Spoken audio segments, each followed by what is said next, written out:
Auzubillahi minash-shaytanir-rajim. Bismillahir-rahmanir-rahim. Dear students, अस्सलाम वालेकुम.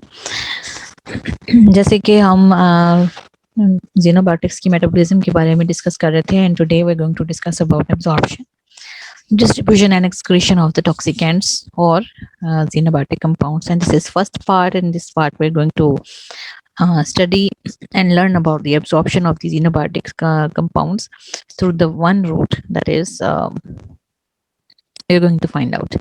So the disposition of the chemical or xenobiotic, it is defined as disposition, जिस यानी कि एक जगह से दूसरी जगह पर जाना, ठीक है. तो वो किस तरह से, it is through the absorption, distribution and biotransformation and elimination, ठीक है. So from one side to the other and the other to the next side, it is called the disposition of the chemical or xenobiotic compound inside the body after its ingestion. So remember, as I told you in earlier lectures, that the toxicity of a substance, it is directly dependent upon the dose, how much has been ingested, okay, how much has been you have been exposed to. So the dose is defined as the amount that ultimately reaches the site of or the sites of action. So the site or the target cell or target tissue, it may be single target tissue or it may be different. कहाँ जा रहे हो? So the sites of action, they may be tissue, cell or molecular target, and therefore because the disposition of the chemical determines its concentration at the site of action. So that means that at the site of action, if it has reached in a sufficient amount, it will be acting sufficiently. If it was not sufficient, it will not be acting as it will be acting insufficiently. It may render ineffective, ठीक है. ये आपने बात याद रखनी है. सो जो exposure के जो साइट्स हैं, they may be skin, lungs, alimentary canal, they are the main barriers that separate the higher organisms from the environment containing a large number of chemicals. तो ये तीन एक ऐसी barriers हैं. Skin is a barrier, and the lungs are barrier, and the alimentary canal. And these are also the most exposed portions, because the barrier has to face the xenobiotic compound. So toxicants, they must cross one or several of these incomplete barriers. ठीक है. तो जब इन barriers को ये cross करते हैं toxicants, तो फिर हम उसको कहते हैं कि एब्जॉर्ब हो गए हैं, ठीक है. So and only chemicals that are caustic and corrosive which act directly at the point of contact, they are exceptions to this generalization. तो अगर आप टॉक्सिक कंपाउंड्स की बात करें तो कोरोसिव कंपाउंड्स हैं जिसमें एसिड्स, बेसिस, सॉल्ट्स और ऑक्सीडाइजिंग एजेंट्स आ जाते हैं. दे आर कोरोसिव, ठीक है. तो वो eight the site of action, यानी कि अगर आपकी स्किन इन कांटेक्ट आ जाती है इनसे, तो जैसे बेसिस हैं, एसिड्स हैं, अगर इनसे डायरेक्टली इन कांटेक्ट आपकी स्किन आ जाती है तो वो फौरन एक्ट हो जाता है, ठीक है. There is absorption and there is action at the site. But in case of xenobiotic compounds we are studying right now, that means they go through the site of contact to the other areas, that is their disposition. So a chemical which is absorbed into the bloodstream or lymphatic system through any of the major barriers is distributed at least to some extent, ठीक है.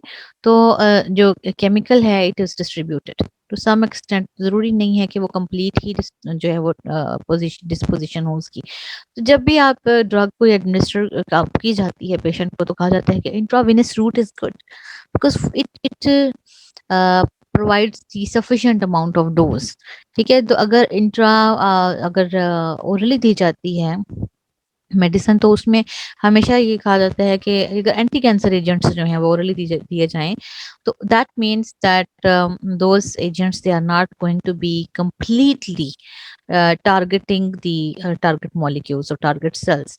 वो target cells तक शायद बहुत कम dose उनकी पहुंचे, बाकी की पूरी बॉडी के अंदर वो जो है वो पहुंच जाते हैं.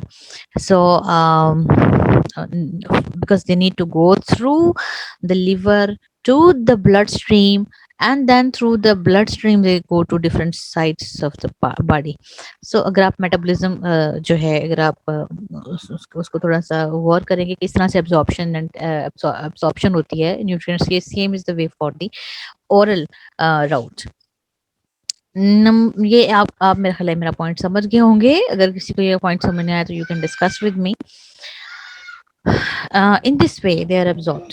ठीक है, तो यहाँ पर एक एब्जॉर्प्शन जो है, एब्जॉर्प्शन, डिस्ट्रीब्यूशन एंड एक्सक्रीशन, उसकी एक समरी है छोटी सी, इसकी एक छोटी सी समरी है। यहाँ अगर आप देखें तो सबसे पहले आपको इंजेक्शन नजर आएगी। ठीक है, injection, then inhalation, intravenous route, ये सारे के सारे हैं introduction to the body. Body में किस तरह से ये जाएंगे। ठीक है, एंड देन इंट्रापेरिटोनियल, ठीक है, सबक्यूटेनियस, इंट्रामस्कुलर एंड डर्मल, ये सब जो हैं रूट्स हैं जहाँ से एडमिनिस्ट्रेशन ऑफ द जीनोबायोटिक हो सकती है या xenobiotic can move to the body. ठीक है, जीआई ट्रैक्ट जो होता है इंजेक्शन के बाद क्या होता है, वो जीआई ट्रैक्ट में चला जाता है and some of it is going to blood portal, and this is small portion which is going to blood portal, and then rest of it is metabolized through the liver to the bile, and then again it goes to the GI tract, और जो portion इसका blood stream में जाता है it goes back to, ठीक है, after जो target site के ऊपर चला जाता है, क्योंकि ब्लड जो है वो जितनी देर तक सर्कुलेट करता रहता है, टेकअप करता रहता है, उसके बाद ब्लड की जो फिल्ट्रेशन होती है वो अगेन जीआई ट्रैक्ट में goes and then faeces and urine. ठीक है, यूरिन में kidney and bladder and urine, तो किडनी जो है उसको फिल्टर करेंगे। नेक्स्ट है ये इनहेलेशन के थ्रू जो होता है, same is the case with inhalation. Lungs से जो आता है उसमें भी बहुत ज्यादा पोर्शन जो है वो ब्लड में जाता है, एंड देन जो जीआई ट्रैक्ट है वहां पे भी जाता है। सो इस तरह मोस्ट ऑफ दी जो लंग्स हैं वहां से alveoli and then expired air, जो इनहेल्ड एयर है वहां से एक्सपायर्ड एयर भी जाती है। तो इस तरह this is the route and then this is GI tract is also the route. Next जो है वो है इंट्रावीनस। इंट्रावीनस रूट जो है वो जब टेकअप करती है xenobiotic compound, they go directly to the blood. ठीक है, तो जब भी इंट्रावीनस रूट की बात है, this is most effective and it is it gives a good portion of the xenobiotic compound. जो टॉक्सिक कंपाउंड है उसको बहुत ज़्यादा टाइम मिलता है इन कांटेक्ट करने का, और बहुत वाइडली वो अफेक्ट करता है। ठीक है, तो इसमें एक्स्ट्रा सेलुलर फ्लूइड में जाती है, ऑर्गन्स में जाती है, टिश्यूज एंड बोन्स में, फैट में, सेक्रेटरी स्ट्रक्चर्स में, सेक्रेशंस में, इसी तरह बाकी के जो रूट्स हैं वहां पे भी जाता है। It's a big portion. Then intraperitoneal जो है, ठीक है, वहां पे भी अगर उसको भी देते हैं तो दैट्स आल्सो वेरी गुड जो है वो सोर्स है। उसमें जो है वो बहुत जल्दी असर करती है। सबक्यूटेनियस जो है ये, और इंट्रामस्कुलर और डर्मल। ठीक है, सबक्यूटेनियस और इंट्रामस्कुलर जो हैं ये भी अपना अपना रोल रखते हैं, but not as good as intravenous and intraperitoneal. ठीक है, they are the most effective routes of transmission. Next, so cell membrane, where whenever the toxicants, the xenobiotic compounds, they reach to the bloodstream, they enter the cell through the cell membrane. So they cross the membranes either by passive processes, that is through passive transport system, which is that you know that the cell expends no energy in this process. ठीक है, और cell provides energy to translocate. तो दूसरे mechanism है उनमें क्या होता है, cells provide energy to translocate the toxicant across its membrane. So simple diffusion, it is mostly the toxicants they cross the membrane by simple diffusion, and which is followed by the principle of which the principle is the Fick's law, which establishes that the chemicals they traverse from the regions of higher concentration to the regions of lower concentration without any energy expenditure. The cells do not have to work, the chemicals move across the membrane freely. Small hydrophilic molecules up to about 600 Daltons, they permeate membranes, throughout through the aqueous pores, and in a process which is termed as paracellular diffusion, whereas the hydrophobic molecules diffuse across the lipid domain of the membrane. So दो तरह की diffusion हो सकती है, that is the number one is paracellular diffusion, ठीक है, तो जिसमें के स्मॉल हाइड्रोफिलिक मॉलिक्यूल्स मूव करते हैं, और दूसरी होती है ट्रांस सेलुलर डिफ्यूजन, जिसमें के लिपिड सोलुबल मॉलिक्यूल्स जो हैं वो lipid membrane, lipid portion of the membrane से क्रॉस करते हैं. The smaller the hydrophilic molecule is, the more readily it traverses membrane by its simple diffusion through the aqueous pores. So there are some aqueous pores which are called aquaporins, and through these aquaporins, the molecules move across the cell membrane. The liquid molecules, the hydrophilic molecules move. So many toxicants, they are larger organic molecules with differing degree of lipid solubility. You know that the lipid portion is the fatty acid molecules, they are present there, and for such compounds, the rate of transport across the membrane, it correlates with lipid solubility, that how much these compounds are soluble in the lipid. So the more the molecule is lipid soluble, more frequently it passes, and this is called the partition coefficient. ठीक है, partition coefficient जो है वो किस तरह से define कर सकते हैं हम, कि octanol slash water पार्टीशन, यानी कि एक मॉलिक्यूल जो है वो ऑक्टेनॉल में कितना सॉल्युबल है और वाटर में कितना सॉल्युबल है, इसको हम कहते हैं पार्टीशन कोएफिशिएंट. और पार्टीशन कोएफिशिएंट जो है वो डिफरेंट मॉलिक्यूल्स के लिए साइंटिस्ट ने डिस्कवर करके रखे हुए हैं, and the P value, it is called the partition coefficient value. So log P, चूंकि ये वैल्यू बहुत हाई होती है तो इसलिए इसका लॉग ले लिया जाता है, जिसको हम कहते हैं लॉग पी. log p, ठीक है, it is extremely informative physicochemical parameter which is relative to the assessing potential membrane permeability, that how much the membrane is permeable to that specific molecule. ठीक है, so अगर तो positive value आ जाती है, p value positive है, that means it is highly lipid soluble, or if it is negative, that means it is not lipid soluble. So thus the amino acid such as glycine and water soluble, glycine and are water soluble, and they have a negative log p. Okay, that means the ratio of the molecules which are water soluble, they are greater as compared to the ratio of the molecules which are insoluble in water. ठीक है, तो that means they are less lipid soluble. दूसरी तरफ environmental contaminants हैं जो कि जिसमें कि डीडीटी है और टीसीडीडी है, they are very lipid soluble and have a high positive log p. ठीक है, that means these molecules they permeate the membrane more easily. यहाँ पे ऑक्टेन वाटर जो लॉग है वो, सॉरी एक मिनट, जो इनके पार्टीशन कोएफिशिएंट्स हैं वो यहाँ पे आपके सामने एक्सप्रेस किए गए हैं, जिनको log p की शक्ल में जो है वो एक्सप्रेस किया गया है. You can see this is the compound and this is the log p. यहाँ पर पैराक्वाइट है जिसमें चार्ज्ड मॉलिक्यूल होता है, और सल्फो ब्रोमोफ्थैलीन है जिसको चार्ज, जिसके अंदर चार्ज्ड मॉलिक्यूल्स होते हैं. दूसरी तरफ अगर आप सेफलोस्पोरिन देखें, cephalosporin C, it has a negative value. ठीक है, that means it is highly water soluble. इसी तरह cysteine, glycine, glutathione, gluconic acid, cystine, glucose, edetic acid, ethylene glycol, lead acetate, और योबेन, और अमाइनो हिपोयूरिक एसिड, और dimercaprol. ये यहाँ तक जो है आपके सामने अमाइनो हिप्यूरिक एसिड, यहाँ तक आपके पास नेगेटिव वैल्यू आ रही है. That means these compounds, they are not very good soluble, very soluble in the lipids. They are more soluble in water as compared to the lipids.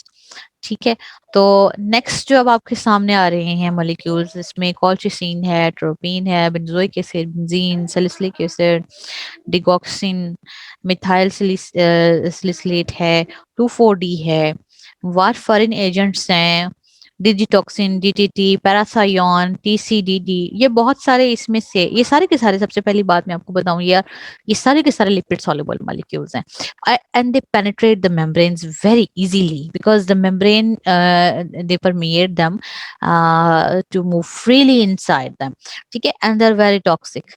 यहाँ पर कुछ, यहाँ से जो आपके सामने वारफरिन है, डिजिटॉक्सिन है, पैराथायोन है, पैराथायोन को तो बैन कर दिया गया है बहुत सारे कंट्रीज में, आपको पाकिस्तान में कहीं पे भी पैराथायोन नहीं मिलेगी किसी भी फॉर्म में। डीडीटी है, ये भी बहुत कम आपको किसी किसी जगह से मिलेगी और बहुत प्योर फॉर्म में मिलेगी।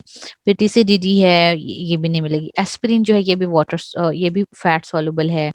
सैरिन भी, सैरिन और सोमन ये आपने पढ़ा हुआ है, ठीक है। तो ये देखिए ये क्या, ये कौन सा ऐसा मॉलिक्यूल, आप इसमें से देखिए, आप ज्यादातर अमाइनो एसिड्स जो है वो आपको नजर आएंगे कि वो वाटर सॉल्युबल हैं, और दूसरे जो कंपाउंड्स हैं, जो एलिफेटिक कंपाउंड्स हैं, they are the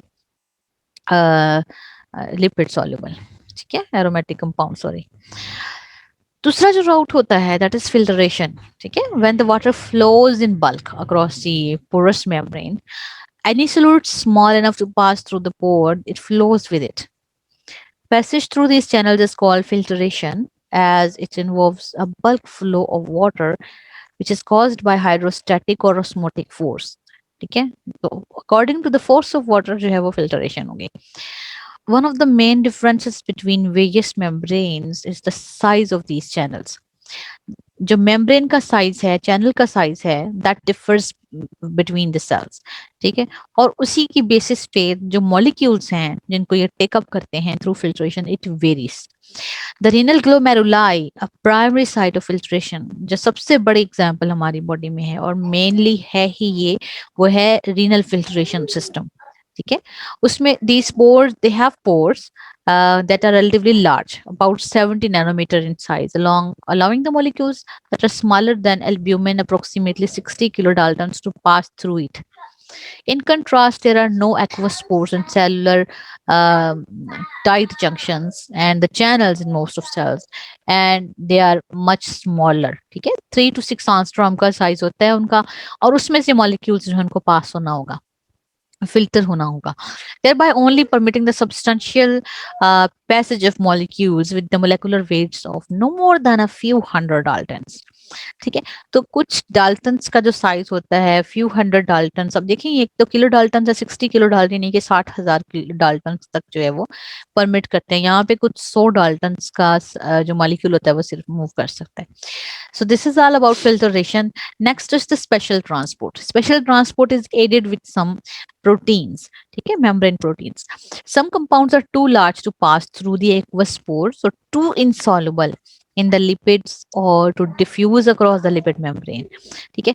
So the to explain this phenomena, specialized transporter systems they have been identified, और ये थे मौजूद थे हमारी बॉडीज में, but we identified them to our knowledge.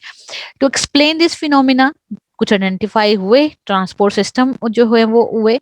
इनमें क्या है कि they are responsible for the transport, इसमें इनफ्लक्स भी है और इफ्लक्स भी है, दोनों तरह का जो सिस्टम है वो चलता है। इसमें आपके पास जो है वो ग्लूकोज ट्रांसपोर्टर जिसकी एग्जांपल है, इसमें कार्बोनेट बाइकार्बोनेट ट्रांसपोर्ट सिस्टम है, इसमें और बहुत सारे मॉलिक्यूल्स हैं जिनकी ट्रांसपोर्ट का सिस्टम आपको मिलेगा, ठीक है, such as sugars, amino acid, nucleic acid, along with some foreign compounds they are being transported by these special transport systems.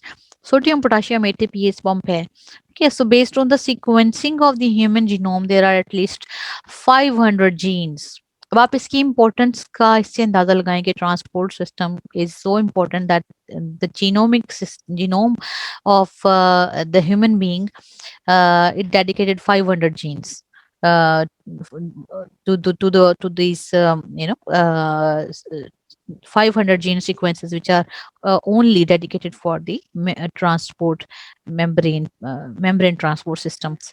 इसमें एक active transport है. What is active transport? It is characterized by the movement of chemicals against the electrochemical concentration gradient. ठीक है, that is why it is called the active transport.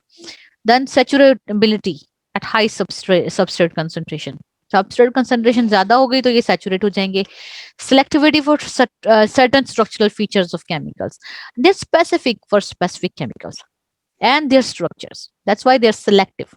So competitive inhibition by chemical कोजेनर्स, यानी कि अगर इनके जैसे मिलते जुलते कोई कंपाउंड जो स्ट्रक्चरली सिमिलर हो, दैट क्योंकि स्ट्रक्चरल फीचर्स जो हैं ये ट्रांसपोर्टर्स जो है इनको कंसीडर करते हैं, अगर इनके रिसेप्टर्स जो हैं वो कुछ आ जाएं, मिलते जुलते आ जाएं, तो they will detect them. ठीक है, so they may be inhibited by using the inhibition of by using the structurally similar inhibitors. The requirement of the expenditure of energy, it is very important. They need to expand the energy, they need to break that high energy phosphate bond. ठीक है, so that the metabolic inhibitors, they block the transport process. Next is the xenobiotic transporters. They're specific. They are specific. I'm telling you that they are specific because they have different types. So significant advantages in identifying and understanding the carrier mediated transport systems for xenobiotics, they have been made in recent years. पहले नहीं पता था कि किस तरह से xenobiotic compounds को efflux किया जाता है बॉडी में से और उनकी absorption किस तरह से होती है. So now we know that in total it is estimated that at least 5% of all the human genomes or genes are transporter related. ठीक है, and they indicate the importance of these transport functions. ठीक है, अब ये वही बात आ गई. The first active energy dependent xenobiotic transport identified was phosphoglycoproteins. ठीक है, फोस्फोग्लाइकोप्रोटीन, ये आर नहीं है, फोस्फोग्लाइकोप्रोटीन जिसको हम पीजीपी कहते हैं. ठीक है, it is overexpressed in the tumor cells that showed the resistant to the anti-cancer drugs. ठीक है, ये जो फोस्फोग्लाइकोप्रोटीन जो ट्रांसपोर्टर है, ठीक है, इसका एक्सप्रेशन जो है वो कैंसरस सेल्स में ज्यादा होता है. That's why the cancerous cells are resistant to some drugs. ठीक है, the gene conferred the multi drug resistance, MDR, multi drug resistant. Many, they are the genes which make the transporters. ठीक है, certain transporter protein, certain transporter molecules which are present in the cell membrane of this cell membranes. ठीक है, and they transport the drugs outside. ठीक है, तो उनको हम कहते हैं multi drug resistant proteins. ठीक है, they and was also called the P glycoprotein, जिनके ये देखें फोस्फोग्लाइकोप्रोटीन. ठीक है, ये जीन जो है जो कि मल्टी ड्रग रेजिस्टेंस कॉज करती है, उसको हमने पीजीपी का नाम दिया है. सो पीजीपी, अब इसके बारे में देखेंगे. It was first member of the large supra family of the transport proteins, जिनको हम कहते हैं एटीपी बाइंडिंग कैसेट, जिनको हम एटीपी बाइंडिंग कैसेट कहते हैं, और इसको हम शॉर्ट में A for ATP, B for binding and C for cassette, ABC transporters का नाम दिया जाता है. ABC, ATP binding cassette proteins. They also require ATP. That's why ATP is there, and it is a cassette. They are a group of proteins which are transporting. Okay, so there are now 7 subfamilies of ABC transporters which are identified, and with 48 genes in the human beings. So there is a lot of information which is in our genome, which is dedicated for the transporters. ठीक है, the second important ABC transport family subfamily, it is the multi resistant drug protein, जिसको हम MRP का नाम देते हैं. It is a family for which MRP1 जो है वो सबसे पहला जो मल्टी ड्रग रेजिस्टेंट प्रोटीन थी. ठीक है, so members of this family, इनका क्या काम है? They excrete the chemicals from the cell, chemicals को बाहर निकाल देते हैं, जिसमें MRP2 है, MRP3 है. They are particularly important in the efflux of xenobiotic metabolites.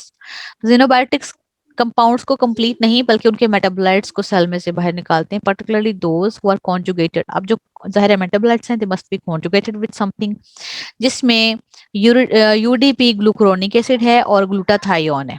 ठीक है, सो जो इनके साथ कॉन्जुगेटेड होते हैं उनको रिमूव कर दिया जाता है. ब्रेस्ट कैंसर रेजिस्टेंट प्रोटीन्स भी हैं हमारे पास, which was originally isolated from the breast cancer cell lines and is expressed in normal cells and malignant tissues, and appears to play a role in the efflux transport of the numerous endogenous and xenobiotic sulfate conjugates.